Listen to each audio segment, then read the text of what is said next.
And welcome back to Open Studio. I am Steve Leahy. How is your Wednesday going? I hope really well. Yay. We're doing stuff. We're painting. Why blacken that brush? Good. All right. Yeah, we're going to airbrush this a little bit. We were working on these buildings last time, but again, originally 2 weeks ago we were talking about Brian's great soapbox about some of the fundamentals of design. And we started with contrast. So this is a good example. See how flat everything looks right here in this block, right here. By adding some of that contrast in the bottoms, it's going to change the way those look, and it's going to ground them as soon as I get paint to come out. Did I leave paint in this brush? I did. You're going to have to excuse me for 1 minute. I thought this was new paint, but it's not. I actually forgot to clean this out last night, and it's dry paint. Not dry paint, but all right, we're going to get to the soapbox, but before I get there, this is a good chance. So I left paint in this brush all night. One night it's not going to kill you. 2 nights, 3 nights probably won't kill you. If it dries in the cup, it's not even going to be that big of a deal. It just becomes, harder to clean out. But what happens is the paint dries, obviously. If it's an open cup like this guy, it's hard to see it, but it's an open cup, so if there's paint in the top of that or in it, it'll just dry out. And when it does, then if the paint starts to thicken, it's not going to work the same way, and blah blah blah. The good news is with acrylic based paint, you can pretty much get anything out of any brush nowadays, where before I remember being a young lad with my brand new airbrush, and I was basically instructed by the books I read that if you use acrylic paint and it gets stuck in there, you have to throw away the airbrush, which is in hindsight was dumb, but I believed it, so I was terrified of it. But now it's in good shape. You don't want to do it. Typically at the end of the day, what I'll do is after I clean out the brushes, I'll put water in them and then spray it through. Not all the way through. I'll leave some water in the cup. Trying to look for an example. Can't really see it in the infinity. Oh, as I smashed the camera with my head. Can't really see it in the infinity, but there's water in there. So, and I spray a little bit of that through and just leave it. And then what happens is that ensures that the water doesn't allow any residual paint that I didn't quite get out to dry. And then the brush always works. So anyway, so there you go. Now I've got it back to it. So I've got a little piece of paper here. I'm just kind of blocking off the buildings below. You can see it. Yeah. Oh, much better.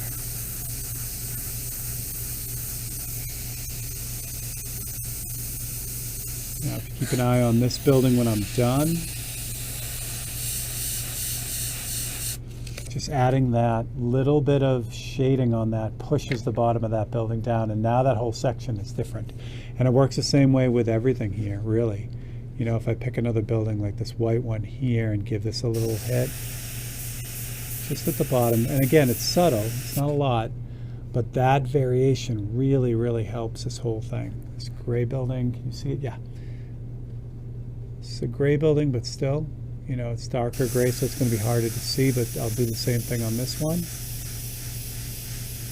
And that adds those little pockets of, recessed areas into this painting. Super simple, super easy, but giantly powerful. What else can I do with this? Yeah, this guy here needs to be done. Wait, yeah, you can see it right down at the bottom.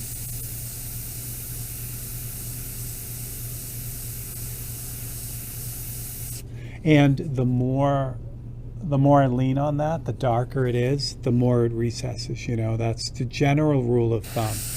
Again, we talked about breaking the rules. That certainly can be broken, but as a general rule, if you darken something, it's going to push it in. It's going to seem like it's indented, and that's just because of the nature of things. If you indent something, it then has a shadow on it, and that looks like it's dented in. Can you play with that? Absolutely. But as a general rule, that's kind of how it goes. I'm going to take the initiative here, and can you see this? Yeah, just behind the palette cam, but you'll still see it. So if I add a little bit of that shading preemptively right here, that's going to set off the top of that building. Slide it over a little bit so you can see it, and that the roof of that building just popped out. Neat, huh? Super, super powerful. Really, really strong thing that you can do. All right, put that aside for a second and we will continue to, you know what I'll do? Red buildings up here need a little bit of love, a little bit of airbrushing love.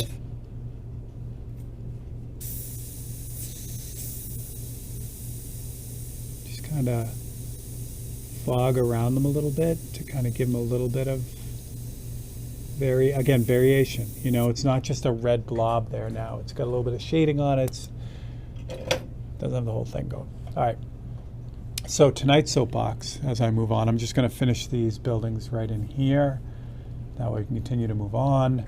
Tonight's soapbox is a great one. However, I can't get into it the way a separate video would. Like all these topics deserve separate videos, not just talking about it, because there are visually things you need to see. Sometimes I can do it with this. I'm trying to think if I can with this one. Probably not. But I can a little bit. Anyway, tonight's is composition. Again, one of the things it's number one on the list for me. You know, it's if not number one, it's in the top three. Good composition means everything. It's how you lead your viewer around your painting. And there are a number of ways to attack this, but the general rule of thumb is just to remember that your composition will take the viewer through your painting. That's how it works. And there's a lot of ways to do that. The way you arrange things on the panel.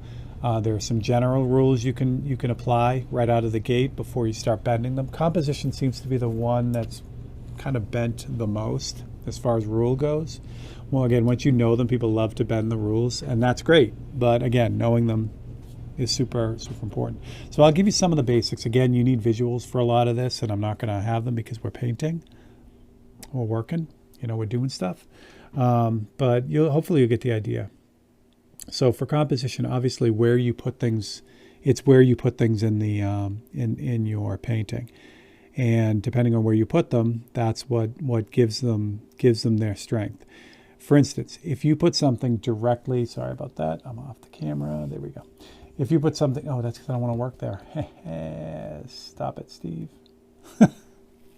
If you want to put something in like right in the middle of the canvas or painting, like directly in the center, it is going to demand so much attention. It's crazy. It's like that is the spot. Generally, it demands so much attention. It dominates things. So you only really see that in like graphic design. You know, the logo goes in the exact center because you don't want anyone to look at anything else. That's what you want. You want them to see that. So generally in a painting, you'll never see anything directly in the center of the canvas. And if you do, it'll be something very small because it, like I said, if it's got any weight to it, any like that variation we talked about, like if you have a bright red object right in the center, it's gonna demand all the attention. The viewer will have a difficult time moving off of that one item. So if you have something very small, but you really want people to be able to know that that's important, you can put things in the center, but generally, like I said, it's not done because you'll see. Try it. If it's in the center, it's gonna pull all the attention. So that's one thing. The other thing is edges and corners are usually a no-no as well. So if you have something very important in one of the corners, it's going to pull people's eyes all the way over to that corner and they're going to get locked in. And it's neat. It's kind of a neat thing if that's what you're looking for. However, the problem with putting things in corners is the next step for the viewer is to move on to the next piece. They're at the edge of yours and they just keep going on to the next thing. Or they, if yours is the only one on the wall, they'll just be done with it and walk away. So that's why in, magazines on the shelves, the artist or the models are never looking off to the side they're always looking straight on, or, at maybe a 3/4 view or something. They're never looking directly left or right, or rarely, because again, that they're looking at something. So you look the way they're looking and you're off your the piece. So again, you want to try to kind of avoid the very corners and the edges. The edges in that order. It goes importance. It goes center, corners, and then edges. That's the way you want to kind of think about it. If you have something on the edge of the painting, that's not so bad. If it's something very important on the edge of the painting, you're pushing people out of your work, So you want to be careful of that. Again, once you know these rules, you can certainly break them. I mean, if you have a painting that has things in the center and the corners, or along all the edges, you're definitely going to be making a statement. But that's it. You'll see. Try it out. It's a tough thing to pull off because it's going to have a very specific, almost like I said, graphic type look. It becomes very, very advertising. You know what I mean? Like if you're advertising a burger, you put the photo of the burger in the center. If you want to kind of artsy, then you crop it off and it's off to the side. But if it's just an ad for something, it's right in the center. So that's the big thing. Last on that list is if you were to draw an X from the corners, so from the left-hand upper corner to the lower right-hand corner, and then again from the lower left-hand corner to the upper right-hand corner, you have an X. Obviously, you pass through the dead center, which we've already talked about, kind of avoiding that. But anything along those lines becomes important as well. That's much more subtle. You can get away with a lot of that. So you just got to know that, those are lines that are important in the painting. Again, you can put stuff on them all the time and it's not going to ruin the painting at all. In fact, again, having stuff on those lines will just make it feel more important. So those are also, see why visuals really would help with this. And I don't, obviously I'm not going to throw visuals up all over the place because, you won't see me painting. And that's the whole point of tonight. So that's the other one. Then the way you divide the canvas or the board you're working on or whatever you're working on. The way you divide the surface also plays heavily into composition. There is a common rule that people use to kind of start themselves off with this. And I didn't want this color, but this will be fine. And that's the rule of thirds, which means you divide your work, your substrate, your canvas or your painting or whatever you're working on, into thirds, either vertically or horizontally. And you treat large groups of information in those thirds. For instance, in this case, all right, I'm going to back up. I'm going to show you the full view of this for a second. So here's the full view of this. So for this painting, you notice all the buildings are in the bottom 2/3 and the sky is in the top third. So that rule of thirds is just something that we as humans, as a pattern, we tend to feel very comfortable with. So when things are divided into thirds, and then we, allot items into those quadrants, those third quadrants, it makes for a very good composition. It's just something that our eyes really enjoy, kind of float around in that. So I use that one a lot, and that I get to use tonight's painting as an example because, like I said, it's one of those things that I keep in mind a lot. Let's jump back now. So that can be horizontal, like I just showed you on my painting. It can be vertical. You can, make those lines vertical and then have, the strength of the items over the left-hand side, 2/3, and then it quiets to the right, that kind of thing. That works too. And again, it's not set in stone. You don't have to get rulers out and measure everything. And, if it's not exactly 2/3, I've lost and I've become a terrible artist. It's not like that. It's really just a kind of a generalization.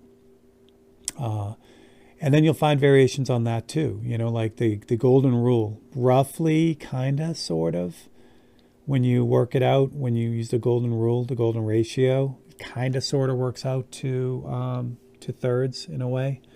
But again, variations on that same thing. And what it does is it's just that odd breakup of the surface just makes things more interesting. If you divide your canvas into two and you have everything on one side and nothing on the other, it certainly sets up a statement, but it also has a very specific feeling to it when you do that. And again, I keep talking about being graphic. And I don't mean graphic as in like, horror movie graphic. I mean graphic as in graphic design graphic. And let me take a step back too. I don't want to upset the graphic designers. Graphic designers use all these composition rules too, even more, even just as strong as fine artists, for instance. However, they can, like I said, they can bend and break those rules because they're doing a different job. Again, having something in the direct center is generally a no-no for fine art pieces. If you're doing an ad for for burger, you want it front and center. You want everyone to be staring at that and locked into that. So again, they can break the rules a little bit more aggressively than fine artists can, but they still use all the same rules. A good graphic design incorporates all this stuff too. All right, where am I at with this? I've got all that. I just want to kind of lock in the top of this. There's a yellow that I keep avoiding, and I don't know why. Am I going to get enough out of that? Maybe, sort of, kind of. Let's grab some yellow. So again, dividing your canvas into thirds is a big thing, and it will help kind of immediately set up your. Where is this yellow building? It's to the bottom of this guy, which is right over here. There we go. It'll set up, your canvas or whatever you're working on. And now the nice thing about the rule of thirds, like I'm talking about like a canvas, which is square, two-dimensional, flat thing. You can do this with anything. If you paint motorcycles, you can use a rule of thirds for your motorcycle. You know what I mean? It's like, okay, you have a tank, and yes, you have to put the most important thing on the side of the tank, but within that, you can divide that area you have to paint into these areas of thirds and make this like really effective design, that a lot of people wouldn't necessarily think of because, when you think of a motorcycle, you think I can only put stuff on the side of the tank because that's where everyone looks and it's just going to be stuck on there. And you guessed it, it looks like a sticker. If you break that rule, you have a lot of other stuff going on, which is fun. So composition is extremely important. And again, by using these different areas of the canvas in this way, you guide people around. You kind of push their eye around. If, for instance, that the diagonal lines, like we talked about, are really stronger than, most, you can put stuff on those diagonals to lead someone to an area in the painting that is important to you, but you want to bring them in. You know what I mean? So you could do that because that their eyes are generally going to follow that line as they look through your work. So it's kind of a cool thing. It's a very cool thing. And something that like I said, it's in my top three. I always try to think about that when I'm working. Where, as someone looks through my piece, like where are they looking? What's in the center? What's in the corners? Now, am I saying, you can't put anything in the corners? No, of course not. I mean, if you go down the bottom of this, there are obviously buildings down there. But the difference is if I go like this, it's all pretty much the same pattern. It's those buildings. It's nothing specific in the corner. For instance, if there was a bright red building, say this building was like shock red in the corner, and it really was in the reference photo, I would remove it. I would put a white building here, a gray building, because I don't want someone just locking down into this corner and then moving on to the next painting. You know what I mean? So knowing that can really help you out in keeping people in your piece. This swimming pool over here, where is it? That swimming pool is about as close to the corner as I'd want to get. Yeah, again, if that swimming pool was directly in the corner, I'd have to figure something out. Because having that bright blue block right in the corner of the painting is going to, again, draw people's eyes right down there. And in general, you kind of don't want to do that. Again, because the next step from the corner is off of your work. So, yeah.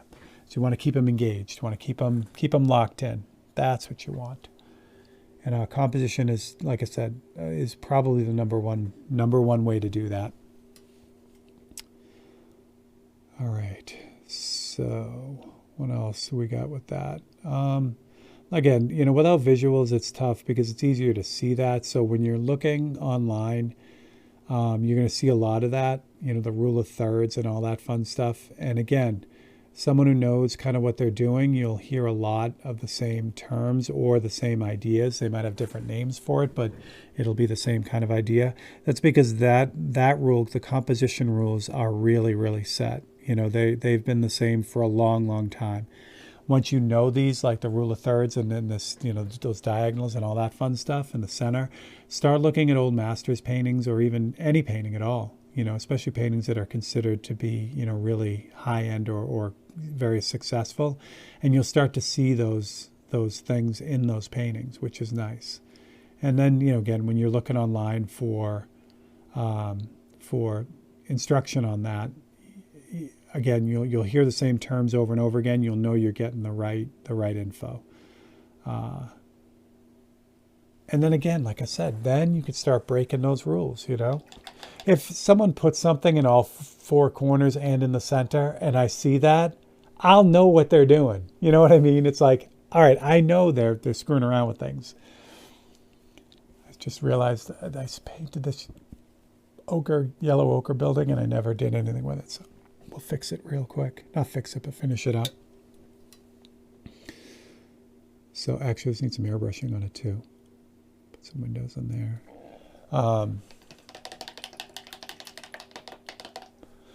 Yeah. So, again, you can break those rules. Composition is a little bit tougher to break because, again, the converse to doing it right, the opposite of doing it right, feels icky. It's hard to describe. But like I said, if you have a canvas that's divided in two, it has a very strong, super strong feeling, and it's not necessarily the right feeling. It'll feel lopsided, and again, you may want that. You may have a reason to do that. And if you do, then, you own it. But generally, it's not considered, or it doesn't look the way you might think it's going to look. A little bit of contrasty, make contrast on that guy. Feel good about that one. That little yellow building too that I just put in up here. Needs a little bit of airbrushing love as well. And I want to kind of darken the building behind a little bit more too. So we're going to do that as well. I'm going to need 2 pieces of paper for this one.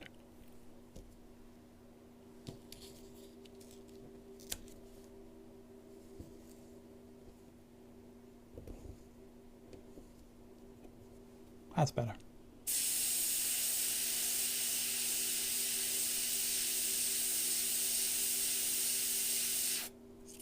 Lovely. And again, a little bit of airbrush love on this yellow building to kind of kill that yellow a little bit, but also just kind of, again, to ground it in there. That's nice. Yeah, now that section's done. I'm happy. I jumped back on that. Yeah, lovely.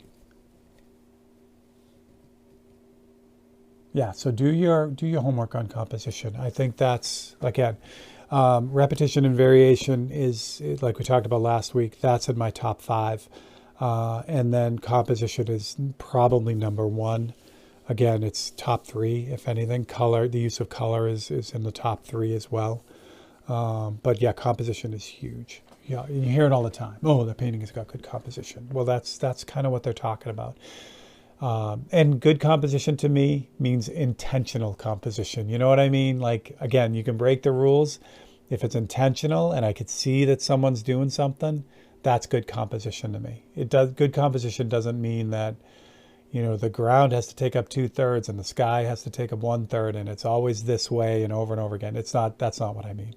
Because look at it this way. Like in this instance, my ground is 2/3 and the sky is the top third. I've done paintings where the sky is the bottom third and the sky is the top 2/3. That's fine, And if you have a composition scheme sort of that you like and you use all the time, maybe it's not even, not intentional. It is intentional, but it's not conscious. You just keep gravitating towards the same compositional pattern. That'll become part of your style too, believe it or not. We talked about style a while ago, a bunch of episodes ago. So a specific formula for your composition can easily be part of your style. People will pick up on that, which is really cool. All right. I'm going to add a little bit of something to the trees, because the trees are kind of going with us here. So before I keep moving across on the new buildings, I'm just going to resolve the trees. So the way we're going to do that, I got to put out some green, which is moss green, which I need to order some new moss green because I'm almost out.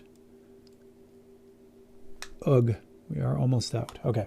I'm going to grab a little bit of lighter green by just kind of adding some white to it. Maybe not that much white. Yeah. And I'm going to kind of scumble in some trees here.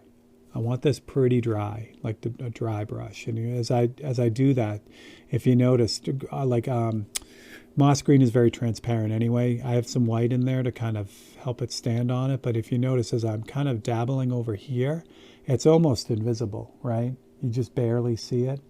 Where if I put a big drop out like I did originally, it really, you could see it. You know, it's a nice paint that way in that it's so transparent. It works really well. It's like I said, one of my favorite greens is moss green because of that. It's super versatile. So I'm going to do the same thing with black now. Just make a kind of a thin version of it. And this will be like kind of the dark areas. We have to go a little bit stronger with this, a little bit more black to it, so it stands up a little bit better. And this, just like the others, you know, these trees are behind these back buildings, so I can use this dark color to kind of outline and shape the roofs that are back there. Yeah, that's nice. That makes me happy. Oh, there's like a little pagoda right here. That's cool. Right here. That's neat. I'm looking forward to that because this will be the first like Japanese feeling building that I can see. All these other ones are like, you know, regular high rises. They're not traditional buildings, but that's clearly a traditional building. That's neat. All right, so that's that. And then there's like little highlights in there, gray and white. Excuse me, frog in my throat.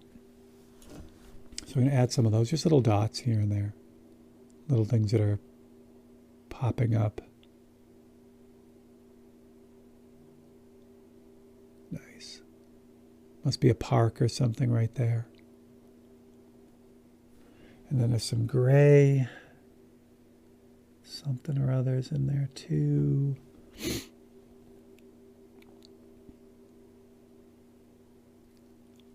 Nice. So that way I can kind of keep up with the trees as I move across. And that way, you know, this whole 3/4 of an inch section now is pretty much done before I move on, which I like. I like that a lot. Although what's going on in there? Nothing's going on in there. Steve, you're good. All right. Moving right along. And what is it? 28 minutes. Holy crow. Seriously, this time flies. All right, so hopefully I covered enough of composition. I really, if you're into it and you wanna be a more in control artist in a way, look at your composition first. Get that down. That's big. It's big. So put that on your list. Again, there's so many. I read, the kind of the abbreviated fundamentals of art list, and there's a lot of stuff on that list. But again, if I could boil it down to, importance, composition is absolutely monumental. Really is super important. All right, that's looking good. What time do we got? 20. Yeah, we're there. All right, before I start the next building, I think this would be a good spot to stop. So here's what the whole thing looks like. And yeah, we're moving along. I'm loving it. What are we, over 20 hours in now?